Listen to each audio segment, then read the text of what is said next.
ಗ್ಯಾರಂಟಿಗಳಲ್ಲ.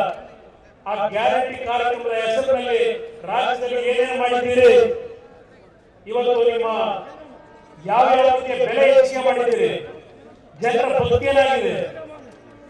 ಹೋಗಿ ಗ್ಯಾರಂಟಿ ಕಾರ್ಯಕ್ರಮದಲ್ಲಿ ಗೃಹಲಕ್ಷ್ಮಿ 3 ತಿಂಗಳಾಯ್ತು ಇನ್ನೂ ದುಡ್ಡು ಬಂದಿಲ್ಲ ಅಂತಾರೆ. ಈಗ ರೈತರು ಕಷ್ಟಪಟ್ಟು ಹಾಲು ಉತ್ಪಾದನೆ ಮಾಡ್ತಾರೆ, 1 ವರ್ಷ ಆಯ್ತು ಇನ್ನೂ 1000 ಕೋಟಿ ದುಡ್ಡು ಕೊಟ್ಟಿಲ್ಲ ಅಂತ ಹೇಳ್ತಾರೆ. ಇದು ನೀವು ಮಾಡಿದ್ದಾರೆ. ಇಂಥ ಒಂದು ಆಡಳಿತವನ್ನ ನಾಡಿನ ಬೆಂಬಲಿಸಬೇಕು. ಇವತ್ತು ಆ ಹಿನ್ನೆಲೆಯಲ್ಲಿ ವಿಜೇಂದ್ರ ಅವರ ನಾಯಕತ್ವದಲ್ಲಿ ಇವತ್ತು ಬಿಜೆಪಿಯ ಮತ್ತು ಜೆಡಿಎಸ್ ನ ನಾಯಕರು ನಮ್ಮ ನಿಖಿಲ್ ಕುಮಾರಸ್ವಾಮಿ ಅವರು ಸಹ ಇವತ್ತು ವಿಜೇಂದ್ರ ಅವರ ಜೊತೆ ಕೈ ಜೋಡಿಸಿ ನಮ್ಮಲ್ಲಿ ಯಾವುದೇ ಕಾರಣಕ್ಕೂ ಸಣ್ಣ ಪುಟ್ಟ ಗೊಂದಲಗಳು ಬರಬಹುದು. ಆದ್ರೆ ಒಂದು ಮಾತನ್ನ ಹೇಳ್ತೇನೆ, ಇವತ್ತು ಕೆಂಪಮ್ಮನ ದೇವಸ್ಥಾನದ ಮುಂಭಾಗದಿಂದ ಈ ರಾಜ್ಯದಲ್ಲಿ ಬಿಜೆಪಿ ಜೆಡಿಎಸ್ ಪಕ್ಷವನ್ನ ಯಾವುದೇ ರೀತಿಯ ಬೆರಳನ್ನ ಯಾರು ತರಲಿಕ್ಕೆ ಈ ರಾಜ್ಯದಲ್ಲಿ ಇನ್ನು ಸಾಧ್ಯ ಇಲ್ಲ. ಇವತ್ತು ಬಿಜೆಪಿ ಜೊತೆ ಸಂಬಂಧ ಪಾಪ ಹೇಳಿದ್ದಾರೆ ನಮ್ಮ ಸಿ ಡಿ ಶಿವ ಅವರು ನಿನ್ನೆ ಹೇಳಿದ್ದಾರೆ.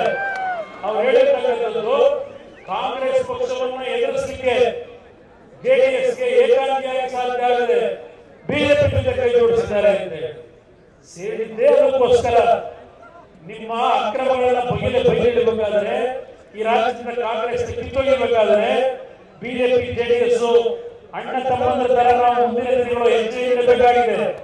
ನಮ್ಮ ವೈಯಕ್ತಿಕವಾದಂತಹ ಸ್ವಾರ್ಥಕ್ಕಲ್ಲ, ಈ ನಾಡಿನ ಜನತೆಯ ಕಲ್ಯಾಣಕ್ಕೆ ಕೇಂದ್ರ ಸರ್ಕಾರದ ಬಗ್ಗೆ ನೀವೇನು ಚರ್ಚೆ ಮಾಡಿದ್ರಿ. ಇಲ್ಲಿದ್ದೇವೆ ನಾವು 5 ಜನ ಮಂತ್ರಿಗಳು, 4 ಜನ ಮಂತ್ರಿಗಳು.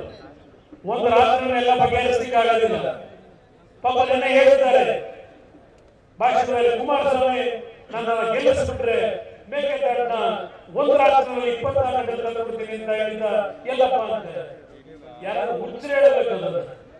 24 ಗಂಟೆ ನಾನು ಮೇಕೆದಾಟ ತರ್ತೀನಿ ಅಂತ ಭಾಷಣ ಮಾಡಿರೋದನ್ನ ಎಲ್ಲರೂ ಒಂದು ಕಡೆ ತೋರಿಸಿ ನೀವು ತಲೆಬಾಗ್ತೀನಿ. ನಾನು ಇವತ್ತು ಕಾಂಗ್ರೆಸ್ ನಾಯಕರಿಗೆ ಕೇಳಲಿಕ್ಕೆ ಬಯಸ್ತೇನೆ, ನಿಮ್ಮ ಯೋಗ್ಯತೆಗೆ ದೇಶದಲ್ಲಿ ಡಿಎಂಕೆ ನಾಯಕರ ಜೊತೆಯಲ್ಲಿ ಚಪ್ಪಾಳೆ ಹೊಡೆದು ಗೌರವಾನ್ವಿತ ಪ್ರಧಾನಮಂತ್ರಿಗಳಿಗೆ ಭಾಷಣ ಮಾಡಲಿಕ್ಕೆ ಅವಕಾಶ ಕೊಡದೆ ಯಾವ ರೀತಿ ನಡ್ಕೊಂಡಿದ್ದೀರಿ ಮೊದಲನೇ ಬಾರಿಗೆ ಈ ರಾಜ್ಯದ ದೇಶದಲ್ಲಿ ನೋಡ್ತಾ ಇದ್ದೇವೆ ನಾವು.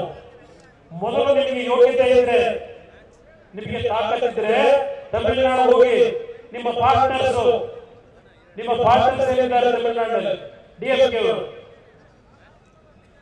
ಅವ್ರ ಜೊತೆ ಮೊದಲು ಚರ್ಚೆ ಮಾಡಿದ್ದು ಯಾಕೆ ತೆಗಿತಾ ಇದ್ದೀವಿ ಅಂದ್ರೆ, ಕರ್ನಾಟಕ ರಾಜ್ಯದಲ್ಲಿ ಜುಲೈ ತಿಂಗಳಲ್ಲಿ ನಾವು 34 ಟಿಎಂಸಿ ನೀರು ಬಿಡಬೇಕಾಗಿತ್ತು. ಈಗಾಗಲೇ 50 ಟಿಎಂಸಿ ಮೇಲೆ ನೀರು 60 ತಿಂಗಳಿಗೆ.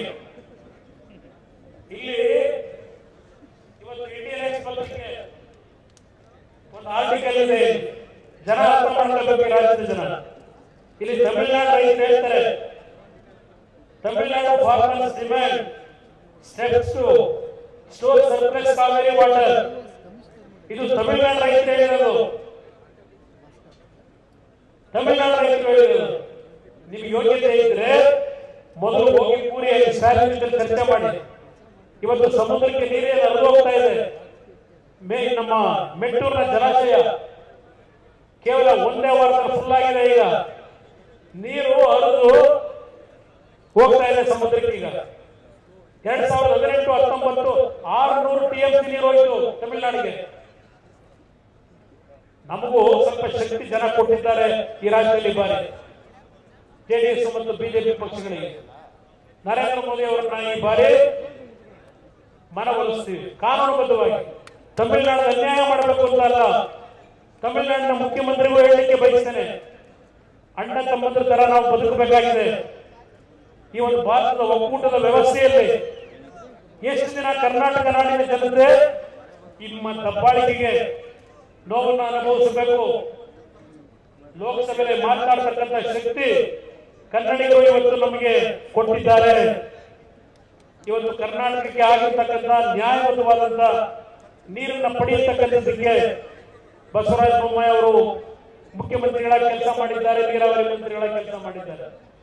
ನಾವೆಲ್ಲರೂ ಜೊತೆಗೂಡಿ ಇವತ್ತು ಸಮಸ್ಯೆಯನ್ನ ಯಾವ ರೀತಿ ಬಗೆಹರಿಸಬೇಕು, ಬಗೆಹರಿಸಲಿಕ್ಕೆ ಪ್ರಾಮಾಣಿಕವಾಗಿ ದುಡಿಮೆ ಮಾಡ್ತೀವಿ. 125 ವರ್ಷದ ಸಮಸ್ಯೆ ಒಂದು ರಾತ್ರಿ ಮಾಡ್ಲಿಕ್ಕೆ ಆಗೋದಿಲ್ಲ.